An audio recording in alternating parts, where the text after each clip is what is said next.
কক্সবাজারের উখিয়ার কুতুপালংয়ের রোহিঙ্গা ক্যাম্পে ভূমিধসের আলাদা ঘটনায় একজন বাংলাদেশি নাগরিক সহ 10 রোহিঙ্গার মৃত্যু হয়েছে। মঙ্গলবার গভীর রাতে ও বুধবার ভোরে ভারী বৃষ্টির সময় এসব ভূমিধসের ঘটনায় মৃত্যু হয় তাদের। এদিকে টেকনাফে প্রাণহানি রোধে পাহাড়ে ঝুঁকিপূর্ণ বসবাসকারীদের সরে যেতে মাইকিং করেছে উপজেলা প্রশাসন। মোর্শেদুর রহমান খোকনের তথ্য ও ছবিতে রিপোর্ট।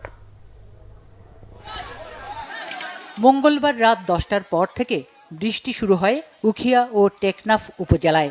টানা বৃষ্টিতে উখিয়ার 9 ও 10 নম্বর রোহিঙ্গা শিবির ও 8 পূর্ব রোহিঙ্গা শিবিরে আলাদাভাবে ভূমিধসের ঘটনা ঘটে। রাত 3টার দিকে 14 নম্বর রোহিঙ্গা ক্যাম্পের পাহাড় ভেঙে 4 নম্বর ওয়ার্ডের চোরাখোলা এলাকায় বাড়ির দেয়াল ভেঙে নিহত হয় 6ষ্ঠ শ্রেণীর শিক্ষার্থী আব্দুল করিম। ভারী বৃষ্টিতে একের পর এক পাহাড় ধসে পড়লে সবখানে আতঙ্ক ছড়িয়ে পড়ে। বেশি ঝড় বৃষ্টি মানুষ ক্ষতি হয় আর পানি আর নিরাপত্তা চাই আর কিছু নিরাপত্তা দিবে ভালো। ঘর বাড়ি বেকিন উড়ে গিয়ে তো গরম মাঝে এখন থাকি বলে জায়গা নাই। আর রোহিঙ্গা ক্যাম্প আমার বেশি বৃষ্টি জ্বর পানি আর খনকানি সানি কোনো কিছু নিরাপত্তা নাই।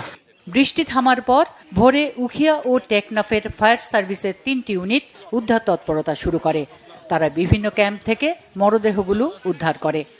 বিগত 2 মাস আগেও 1-1.5 মাসের মধ্যেই আমরা কিন্তু আমাদের যে মাইকিং কার্যক্রম, যে ঘন বৃষ্টিপাত হলে যে একটা যে ঝুঁকির একটা সম্ভাবনা থাকে, সেটা এড়ানোর জন্য আমরা বিভিন্ন জায়গাতে মাইকিং কার্যক্রম পরিচালনা করেছিলাম এবং তাদেরকে আমরা সতর্কবার্তা দিয়েছিলাম যে যদি ভারী বৃষ্টিপাত হয় তারা যেন নিজেরাই যেন নিরাপদ স্থানে যেন চলে যায়, সেটা আমরা কিন্তু বারবার দিয়েছি। আসলে একজন নাকি বাংলাদেশি নাগরিক, তবে এটা আমার এলাকার নয়, চকরিয়ার, সম্ভবত চকরিয়া এলাকার মানুষ।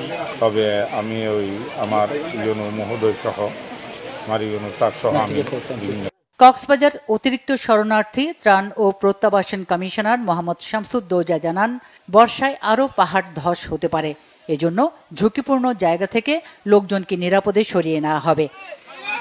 পাহাড় ধস এড়াতে পরিবেশ রক্ষায় সবাইকে সচেতন হওয়া জরুরি বলে মনে করেন সংশ্লিষ্টরা।